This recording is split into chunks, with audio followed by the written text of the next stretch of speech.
The story of the kings and queens of England is more surprising than you might think. It's a fine drama, 1,000 years of tales of lust and betrayal, of heroism and cruelty, of mysteries, murders, tragedies, and triumphs. But there's more than that. For example, one of the most reliable chronicles describes how a king of England proposed adopting Islam as the national religion. This episode, the first of 6, includes that tale. It tells the story of the English crown from 1066 to 1216, from one French invader, William, to the next, Louis. Yes, Louis. Another surprise. A king of England who's pretty much disappeared from history. It's easier to say where the history of the English monarchy ends than where it begins. It ended on the 14th of October 1066, here at what became Battle Abbey on Senlac Hill near Hastings. We all know that this was where Harold was killed and replaced by William the Conqueror, and Harold was the last Englishman to be crowned king. From then on, the sovereign would always be from a foreign family, right down to Queen Elizabeth II. So a history of the kings and queens of England isn't like the history of kings and queens anywhere else in the world.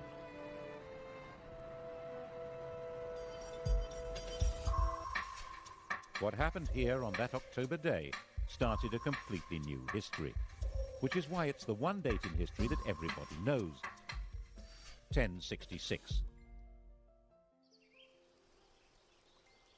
The story of that day was spelled out in a strip cartoon, Bayeux Tapestry, probably stitched for William's brother Odo. Here's our hero's first appearance in the story. That's William, Duke of Normandy, about 37 years old in 1064. He's being told that Harold Godwinson, Earl of Wessex at the time, has been shipwrecked on the French coast. One of these guys is Godwinson. I think it's the chap with the handlebar moustache. He's about 6 years older than William and the most powerful man in England after King Edward. These are both pretty hard men, survivors in a very tough world.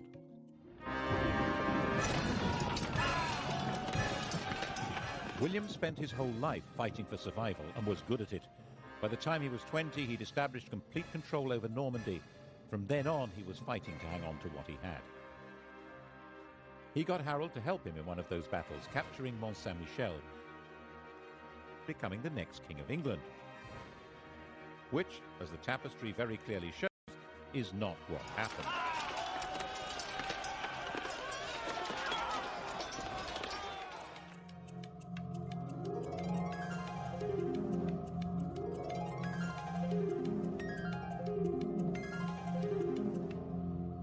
When old King Edward died, Harold, as we all know, had himself crowned instead.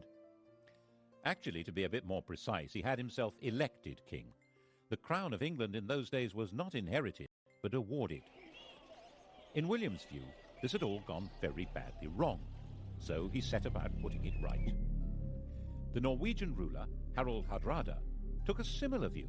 There was an old Norwegian claim to England, which he decided to revive by launching an invasion of his own. Their two fleets arrived within a few days of each other, one in the north of England, one in the south. Both fleets were probably about the same size, about 500 ships. King Harold rushed north and destroyed Hardrada's army. Only about 34 ships made it back to Norway. Then he rushed south.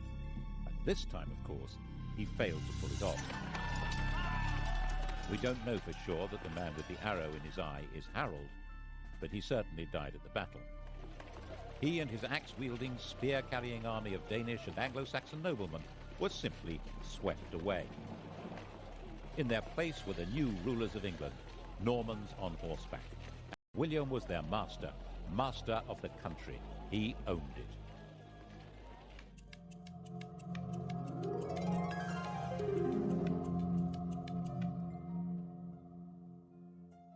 He was not an elected king. When he went to London to be crowned on Christmas Day, the population, thinking that was their duty now, tried to elect him. They acclaimed him with loud shouts. The Normans, not knowing what was going on, thought this was some kind of uprising. They rushed out of Westminster Abbey and burned London down. England had become a new kind of kingdom. one which was owned lock, stock and barrel by its king.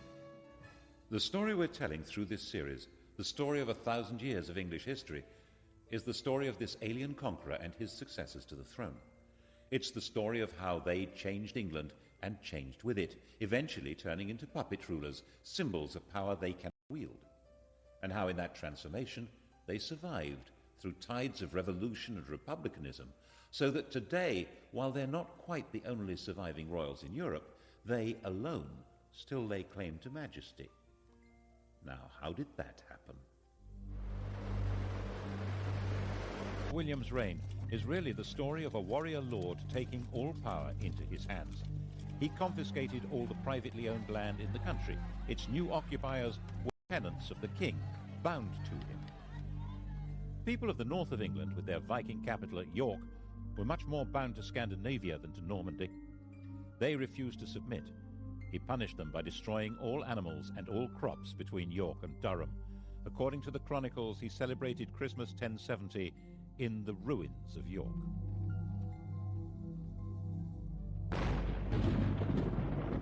The inhabitants were reduced to starvation, even cannibalism. 16 years later, when all the land in England was accounted for and valued in his Doomsday Survey, there were places in Northumbria that were still utterly worthless. The church, too, was made Norman, and old Anglo-Saxon ways crushed. At Glastonbury, archers were stationed inside the abbey, and orders given that the old chants should be replaced by new ones from France. 21 monks were shot, and yet there were limits to his power. A few thousand Normans, most of them not even understanding the language of their new country, couldn't run the place. They needed the English to keep everything working, and William understood that perfectly well. His coronation, he made an oath to uphold the laws of King Edward, to uphold good law and renounce bad. The old courts would continue to function, and old traditions would normally be respected. This oath would become fundamental to the coronation of any king. The question, though, would be who got to wear the crown? When William died, bloated and exhausted at the ripe age of 60, his attendants stripped his body and scattered. What mattered now was who would hold the land he'd conquered, and how. It had all been his, and it was he who decided. On his deathbed in Normandy, he handed out the spoils. He gave his eldest surviving son, Robert, his Duchy of Normandy, but it was the younger son, the red-haired William Rufus, who the conqueror willed should be acclaimed King of England.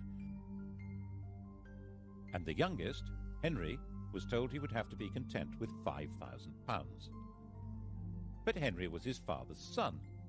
Content with £5,000? Was that likely?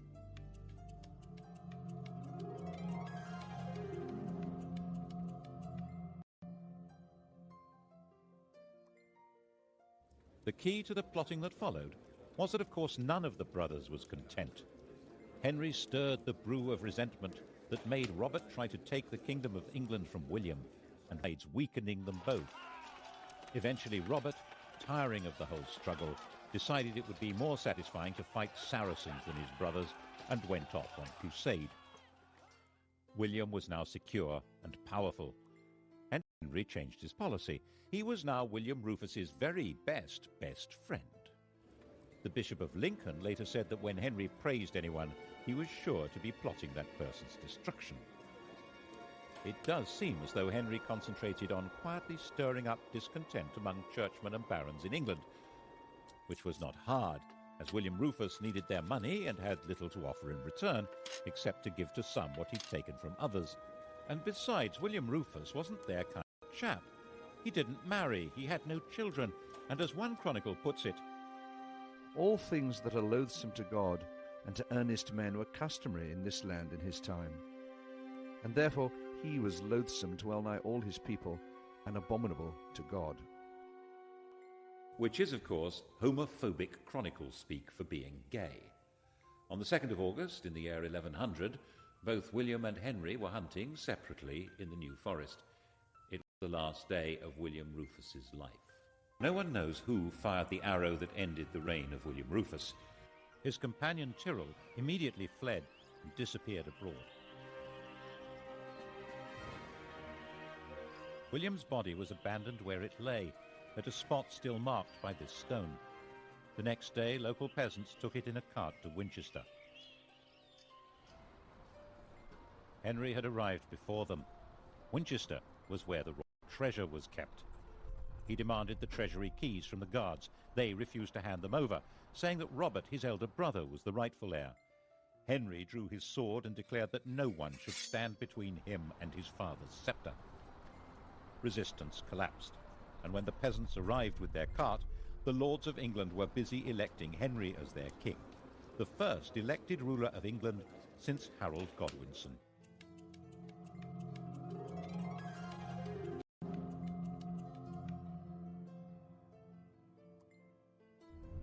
The Bishop of Winchester refused to give the corpse a Christian burial. Out of respect for his royal status, William Rufus was nevertheless interred under the cathedral tower, and when that collapsed a few years later, everyone said, "Told you so." Henry's coronation at Westminster was an attempt to ensure his authority to rule. He was 32 years old. His father had won the country by force of arms, and his barons backed him for rich rewards. But why would anyone want a king now? Alongside his sanctification by the church, he issued laymen treat their tenants as he treated them. He claimed that the crown changed his nature. He was no longer an ordinary human being. As the anointed king, he held special, divinely granted powers. His touch was supposed to cure scrofula, swollen neck glands from tuberculosis. This magic power, which became known as touching for the king's evil, was practiced by English monarchs for the next 700 years as proof of their divine authority. He also quite smartly understood that it was a good idea to promote new people to positions of power. Those who were already great barons didn't need a king, but men on the make would support him. By the time Robert was able to mount a challenge to Henry, it stood no chance. He agreed to recognize Henry as King of England in exchange for a pension. Of course, it didn't last. Henry ended up invading Normandy in 1106 and imprisoning his brother for the rest of his life. This is his tomb in Gloucester Cathedral. The question of who was entitled to succeed to the crown was still, when you came down to it, a matter of brute force. But Henry's victory had a profound symbolic meaning, because it changed the status of the English crown. Under his father, England had been a property seized and owned by the Duke of Normandy. Now, Normandy was a property seized and owned by the King of England. Henry was a naturally cheery person. Just after his coronation, he married Edith, the daughter of an English woman and of the King of Scotland, and he encouraged the Normans he was promoting to marry English women. The great barons regarded this with contempt and referred to their king and queen as Godric and Godiva, a style statement which roughly translates as Sid and Gladys. As sturdy warriors, they also didn't appreciate the fact that he was literate in 3 languages. His other nickname, Henri Beauclerc, means Henry the Swat. But those great barons were having their power undercut as Henry recruited his government officers and judges from the church. He supervised his kingdom by moving his court from one centre to another. It was a great travelling performance, like a circus, with no permanent home. He spent half his time in Normandy, but when he was away, the kingdom was run by a totally reliable civil servant, Roger, the Bishop of Salisbury, who was called the Justiciar. The idea of government by a system rather than by a man was beginning to take shape. He sent judges on their own tours of the country and enforced the laws harshly, which seems to have been quite popular according to the chroniclers. But his punishments were often based on the idea that people were guilty until proved innocent, and there was no time to do that. Were England's lanes really full of blinded and mutilated men muttering, "Firm but fair"? And he managed to keep the treasury well stocked with money, which meant he could buy loyalty when he needed to.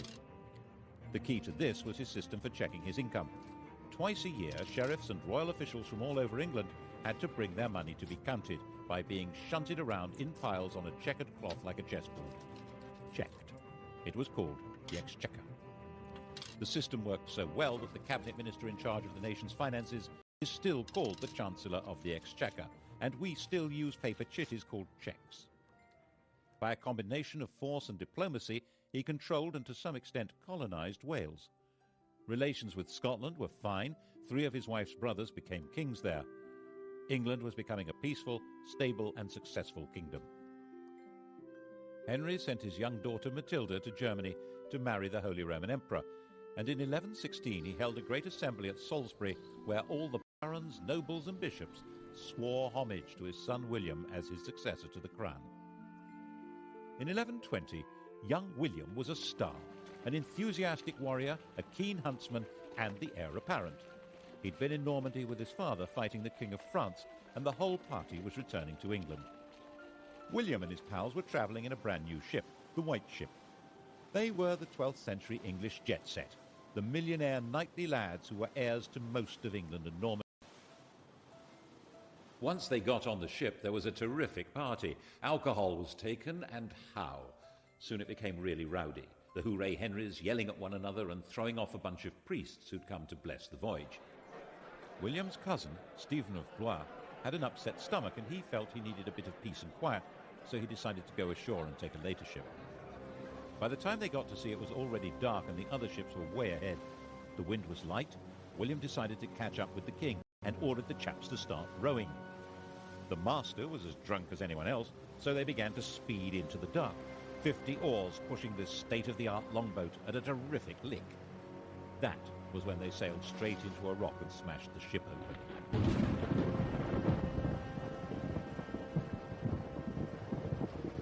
The rock of Barfleur was a well-known hazard to navigation. The cries of the drowning company were heard on shore and on the king's ship. Everyone thought the party was still in full swing. In fact, the future of England had just been destroyed in the equivalent of a drunken car crash.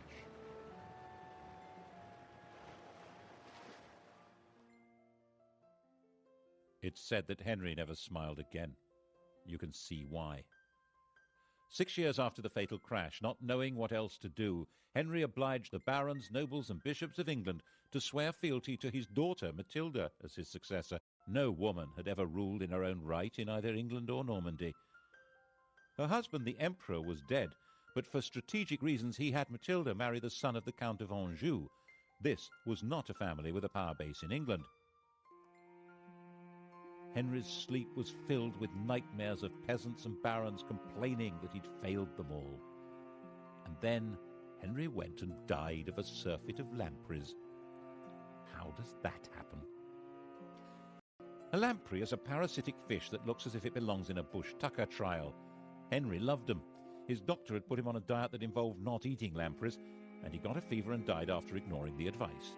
And the doctor said, as doctors do, "I warned him."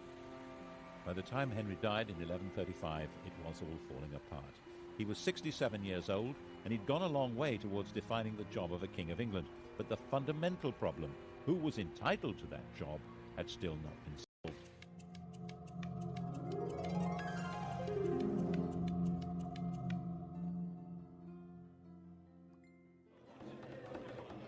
Matilda was in Anjou with her husband. And then up popped Stephen of Blois, who sailed from Normandy to England and claimed the crown. Stephen, who had been saved from drowning on the White Ship by an urgent need for a lavatory. He was the son of Henry's sister, a legitimate grandson of William the Conqueror. He'd also been the leading baron to swear fealty to Matilda as the heir apparent, but that was then, and this was now. He was 38 years old, backed by his very tough mother, and one of his brothers was the Bishop of Winchester with the keys to the royal treasury. The wife of the Count of Anjou was not a popular choice with the barons. Stephen was a Norman. Besides, he seemed a malleable sort of chap, brave enough and high-spirited. He was also generous, courteous and affable, and would probably do as he was told, which was, of course, a recipe for disaster. Stephen was crowned by the Archbishop of Canterbury at Westminster on Christmas Day 1135. He issued what was now the traditional coronation oath, promising to respect the old laws and be nice to everyone. According to the Anglo-Saxon Chronicle, when they saw that the king was a good-natured and kindly man who inflicted no punishment, they committed all kinds of terrible crimes. All had done homage and sworn oaths of fealty, but none were kept. Meanwhile, Matilda was enraged and, of course, had her own supporters. England was moving rapidly to civil war. Stephen was insecure. He surrounded himself with people from near Blois, Flemings, which didn't go down well with the barons. He bought loyalty until it... By the time Matilda landed to claim her throne in 1141, Stephen was trying to put down rebellion after rebellion. He was a brave, even ferocious fighter, but his support melted away, and he was captured in a battle at Lincoln. Stephen was Matilda's prisoner. A church council declared that he was deposed by the manifest judgment of God and recognized Matilda as queen. Matilda proceeded to Westminster and was all set to be crowned. And then something went peculiarly wrong. Something that carries an extraordinarily clear message about the job of being the monarch of England. All Matilda's understanding of monarchy had been learned in Germany, where she'd been empress since she was 12 years old. She had been popular and successful there. After the emperor's death, when Henry I had brought her back to England, some German princes of the empire followed her to demand her back as their sovereign. But the sovereignty she had learned was absolute power. The emperor's will was law. The only possible higher law was the church. That was not how it worked in England. Even the conqueror had promised at his coronation to respect the laws of England. But Matilda flatly refused. She didn't need a coronation to be queen. In her view, she already was.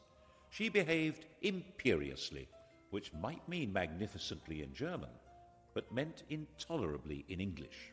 And when the citizens of London petitioned her for a renewal of King Edward's laws, she not only refused to listen, but demanded a heavy tax from them. So they threw her out. Stephen was released from prison and resumed his battered kingship. In fact, he had a second coronation. Matilda roamed around the Midlands and the West Country fighting for a throne that she was entitled to, but could never have. In 1143, just before Christmas, Stephen finally had her trapped and starving in Oxford Castle. But unbelievably, Matilda and 3 knights got away. It had snowed, and that night, dressed entirely in white, they dropped over the walls to the frozen water below. They moved, silent and invisible in the fresh snow, right through Stephen's camp. It was another 5 years before Matilda gave up and returned to Normandy.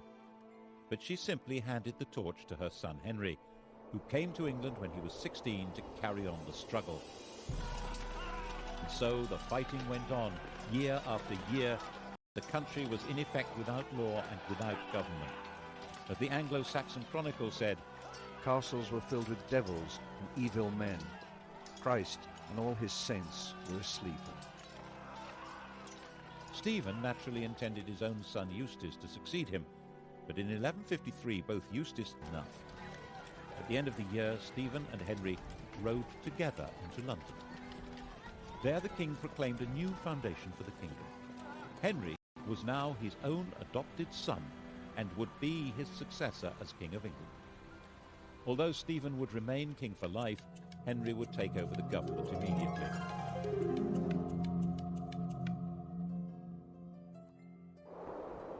The next year, utterly worn out, King Stephen retired to his grave. On the 19th of December 1154, there was a double coronation in Westminster Abbey. The 21-year-old Henry II was crowned king, and his 33-year-old wife, Eleanor, was crowned queen consort. Eleanor, Duchess of Aquitaine, knew all about being a queen. When she was 15, orphaned and the richest damsel in France, she was married to the heir to the French throne, and a few days later the pair became King and Queen of France. The King of France was a saintly figure with perhaps a rather low sex drive. Eleanor came from a family of lordly troubadours, whose court was dedicated to interest and love affairs. She later said that she thought she'd married a man, but had married a monk. She had a series of affairs, including one with Matilda's husband, Geoffrey of Anjou. He, rather dashingly, wore a sprig of broom, Plantagenista, in his hat, so people called him Plantagenet. Eventually, all the Angevins, the whole family line, wore it on their crest. She then had an affair with Geoffrey's son, the attractive young Henry, a bright, well-educated athlete with vitality, intelligence, freckles, money. According to a contemporary chronicler, Henry's father had warned his son off her, saying that she'd been his lover, and she was the wife of Henry's overlord, Henry was Duke of Normandy. But Geoffrey died in 1151, and in 1152 Henry got Eleanor pregnant. Louis, who probably didn't know that detail, had their marriage annulled, and she married her toy boy. Of course, she did all she could to encourage his efforts to become King of England and make her a queen again. The coronation of 1154 must have been most satisfying for her. He didn't make his mother's mistake of claiming to be above the law. Instead, maintaining proper form, he issued a charter confirming all the liberties that were in force under his grandfather, Henry I. The combination of his lands and Eleanor's meant that this King of England ruled more than half of France, though as the vassal of the French king. It would have been too much for almost anyone. But Henry was a man of extraordinary restless energy, who travelled vigorously around his realms and would order his court to hit the road with no notice whatever. He got England up and running with astonishing speed. He had all newly built castles destroyed so that individualist government into ministries, with the Chancellor of the Exchequer playing the role we would now recognise as Prime Minister. The chap in question was the son of a London merchant. He was Henry's closest friend and colleague.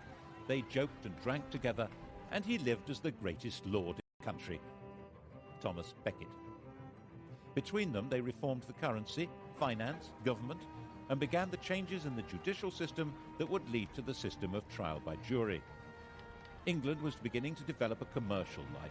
Towns were growing, the population was becoming better educated. The new system for running royal courts asked groups of local people, often peasants, to report and decide the facts of the case.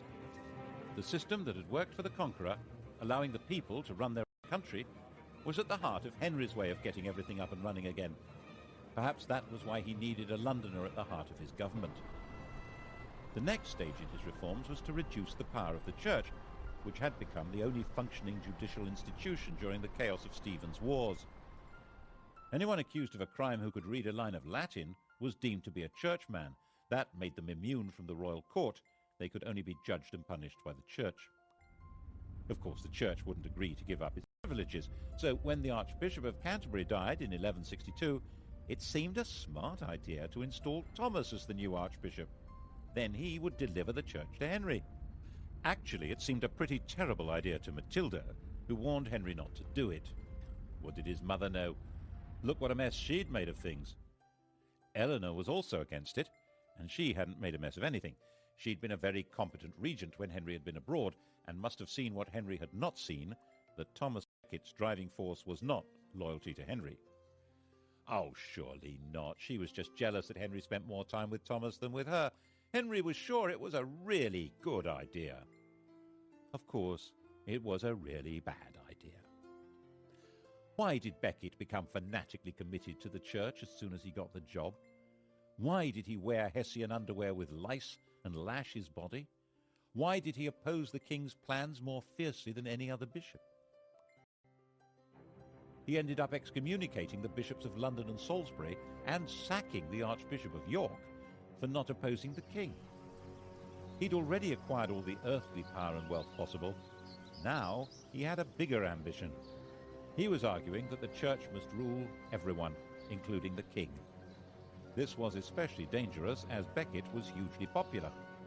Henry was given to rages, and the situation was bound to enrage him. Who will rid me of this turbulent priest? On the 29th of December 1170, 4 of Henry's loyal knights did, in the words of an eyewitness, the red of the blood mixed with the white of the brains, like white of the lily and the red of the rose. This was shocking. Henry had to distance himself from Becket's murder and win the hearts and minds of his subjects.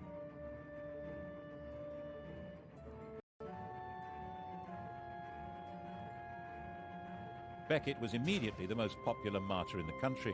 100,000 pilgrims flocked to the site of his death. He would obviously be made a saint as soon as possible. The danger, of course, was that the Pope would excommunicate Henry and pronounce an anathema against him as the murderer of England's primate. The population would turn against him in England, and the King of France would seize his vast lands across the Channel. Henry immediately fasted, went into extravagant mourning, and then did penance. Prostrating himself before the Canterbury altar, he was publicly lashed by a monk. It worked. He saved his kingdom from the Pope. Saving it from Eleanor was much more difficult. Eleanor and Henry had drifted apart, partly because of his love affairs and partly because she feared that Henry's adventure with Becket threatened her own beloved Aquitaine. She had gone back there. She set up her own court, the Court of Love, and that was where she raised her sons as romantic warriors and plotted against him. Henry imprisoned her there for 16 years, but her plots continued unabated. She supported her older sons in rebellion against Henry, trying not only to ensure her control over her own lands, but to take over from him. The only one who remained loyal was John, the youngest. In 1189, the oldest surviving son, Richard, inflicted a major defeat on his father. Henry met Richard near the Loire to arrange peace terms, but when they publicly embraced, Henry quietly growled, "May the Lord spare me until I've taken vengeance on you." The second had been defeated in battle by his own eldest surviving son, Richard. Only one of his sons had remained loyal, the youngest, John. Back in his own chateau, Henry asked for all Richard's supporters to be read out. The first name on the list was John's. Henry was heartbroken. He died in delirium a few days later.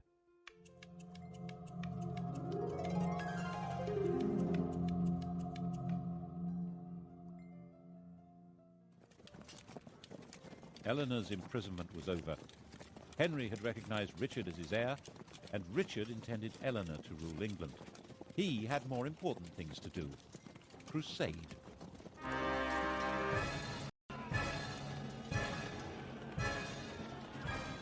Eleanor had been a feudal army, and now the Saracens had reconquered Jerusalem.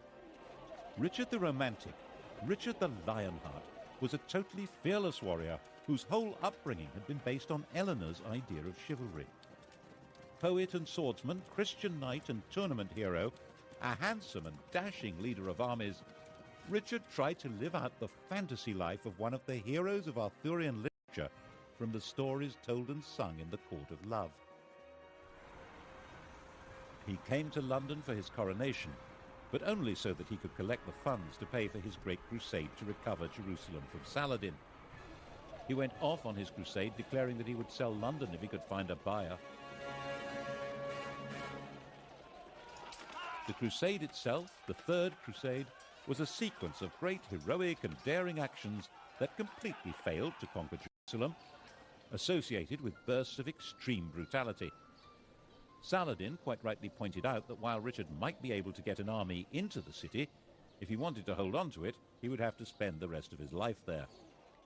The two men never met, but they fascinated and respected each other. When Richard was ill, Saladin sent his doctor. The final truce ensured that Christian pilgrims would be free to visit the Holy City. But that had actually been Saladin's policy before the crusade even began. Richard typically decided to make the journey home in 1192 into an adventure, traveling alone and in disguise. That was how he got captured and ended up imprisoned by Duke Leopold of Austria, a man he'd repeatedly insulted during the crusade. The King of England had been found in an inn in Vienna, unconvincingly disguised as a kitchen knave. The ransom Leopold demanded was £100,000, about 8 years' income to the Exchequer. Richard's recklessness was crippling for the kingdom and eventually fatal for him. As a storybook hero, he always seems to have expected a happy ending and would sometimes even forget to put on armor. That was how he got killed in the end, taking a stupid chance at an unimportant siege in 1199. A crossbow bolt wound became infected. While he was dying, the man who'd loosed the shot was captured and delivered to him, and Richard carried on behaving as though he was in a storybook, making a great gesture of releasing the man and giving him money. Richard had no heir. He named his brother, the 32-year-old John, as his successor. Richard, aged 41, died in his mother's arms, England's hero king, who detested the country and had spent 6 months of his reign there. And the man who'd killed him was rearrested and flayed alive.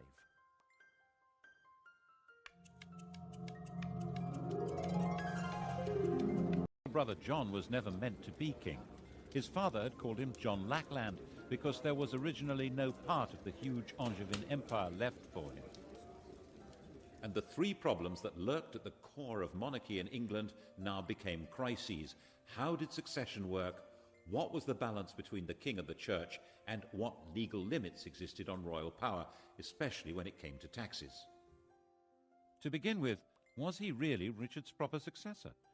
One of his elder brothers, Geoffrey, had died leaving a son, Arthur, and there were barons in Anjou and Maine who argued that this 13-year-old was the proper successor. They were supported by Philip, King of France. The only way to settle a succession dispute was by violence, so John went to war. His men captured the boy, and he was never seen again. It was generally believed that John drowned him, which was the wrong way to solve the problem. It guaranteed that Arthur would not be king, but it left a very nasty smell. It didn't stop the King of France from keeping the war going, and by 1205 John was driven out of most of France, including Aquitaine and even Normandy. The issue of church power also came up again. It was John's bad luck to be confronted by an exceptionally militant and aggressive pope, Innocent III. Innocent maintained that kings had to submit to popes. When the Archbishop of Canterbury died, Innocent announced that Stephen Langton, who happened to be English, was the new archbishop. John refused to accept the pope's man. Rome wouldn't give ground, and neither would John. In 1209, the Vatican excommunicated the King of England and his whole kingdom. Back in England, John attempted to carry on regardless. The Pope declared John deposed, and that anyone who even spoke to him was excommunicated. According to one chronicler, John decided at this point to join the enemy. In 1213, he sent a delegation to the Emir of Morocco, offering to adopt Islam and turn England into an Islamic country in return for protection. That would have turned history upside down. Is it true? The Emir, according to the story, told the envoys not to be so silly. In fact, John was reduced to total surrender. The Pope demanded that he submit himself as a vassal of the Church, and that England should become a papal fief instead of a sovereign kingdom. So in 1213, Stephen Langton, the new Archbishop of Canterbury, took up his post as a representative of the new overlord of England. In that capacity, he decided to sort out the third issue, the limits of the king's power over his subjects. Political party. This is the seal of the Barons of London. Langton presented them with a charter issued by Henry I and suggested that they demand something along the same lines but a bit clearer. The Magna Carta. This famous document was signed in June 1215. John and Richard had both tried to meet their costs by massive increases in feudal dues and legal charges, and most of the Magna Carta is an effort to reverse these.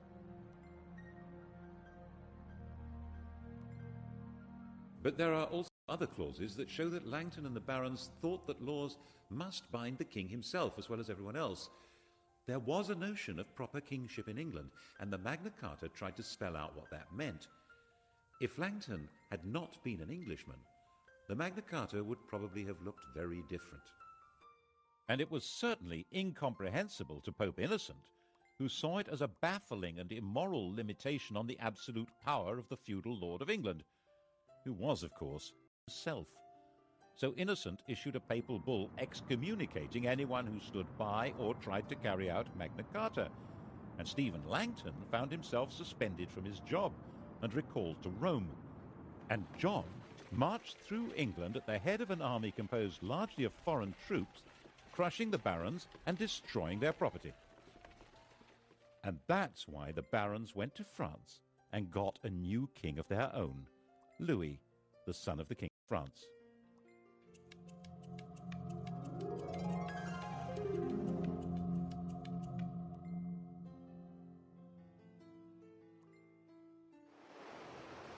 And so came the second French invasion of England in 1216. It was about the same size as the invasion of 1066, and Louis landed unopposed. He was greeted with general enthusiasm and was hailed as King of England in a high mass at St. Paul's Cathedral. He set up his own government, and his army began its pursuit of John's dwindling forces. John was assembling an army to stage the great final battle, and was travelling along the seashore from Lynn to Lincolnshire. A miscalculation of the tide was all he needed. His whole baggage train was washed away, including his treasure and the crown jewels. Distraught, broken, he made his way to an abbey at Swineshead, where he was comforted with the monks' latest experiment in beer making, which seems to have brought on dysentery, fever, and death. Louis I and last, the king no one's ever heard of, now controlled most of the country, but the story... The story continues with the medieval kings and queens of England tonight at 10. And to find out more about Thomas Becket's life and murder, Sky Digital viewers press red. Coming up on you.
and barrel by its king.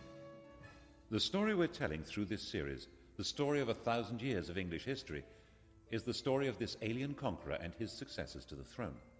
It's the story of how they changed England and changed with it, eventually turning into puppet rulers, symbols of power they cannot wield, and how in that transformation they survived through tides of revolution and republicanism, so that today, while they're not quite the only surviving royals in Europe, they alone still lay claim to majesty.